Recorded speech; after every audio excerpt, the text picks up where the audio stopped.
One of the first things we notice about this house is all the natural stone that's used on the foundation, the retaining walls, and the floors of both the side and front porch. It's a dolomitic limestone that's been split rather than cut to give it a more rustic look. They call it Castle Rock, and this full color blend features browns, reds, and even lavenders. For the foundation and retaining walls, we're using a nice, heavy, thick, substantial piece of stone. And for the floors, we're using a thinner version of the same colors. And this is actually what we're also using on our fireplace surround in the lower level. Jason Cavanaugh is handling the installation right now, and it's something that we want to have done before the painters get to this part of the house. A couple of things that we did before he got started. One was to put up a form to represent the mantle so that he could lay the stone right up to it. And the other was to finish the two columns on either side of our entertainment center so that he could run the stone right up to that.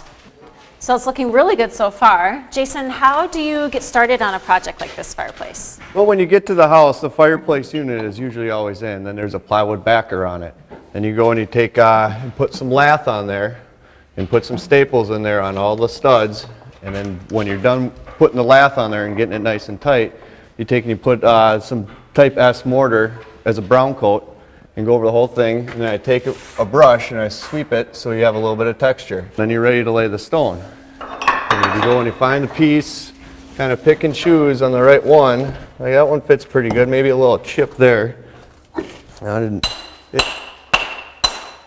does break pretty good. And you grab some mud. Slap it on there and just kind of butter it so it's evenly on there. And you just go and kind of wiggle it in there and it stays. Excellent. So any tricks to making sure it stays on something vertical like this? Yes, it's nice to have a drier scratch coat, and the mud, you want it nice and creamy. And you have a whole bunch of different sizes and colors. So do you have a specific technique for making sure that everything lays out right? I just kind of go with the flow. Grab a piece and see if it fits anywhere. You know, here, there. I want to break up my bed joints here, my head joints.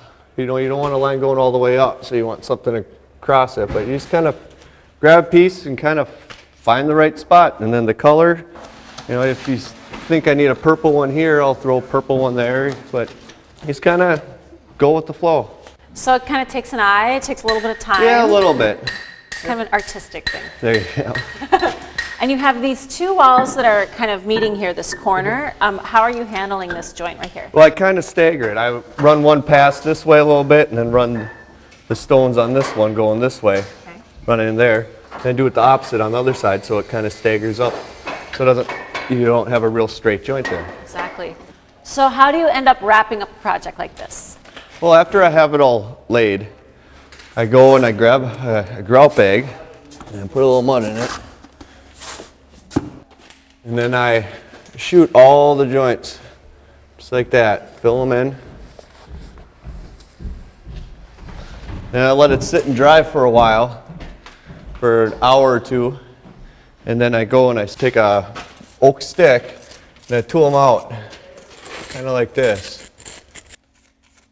And I go and I sweep it like that, and then you're done. That's pretty much it? Yep. Nice. Well, I love watching you pick and choose and get it all looking great. It looks really good so far, so thanks for all your help. All right, thank you.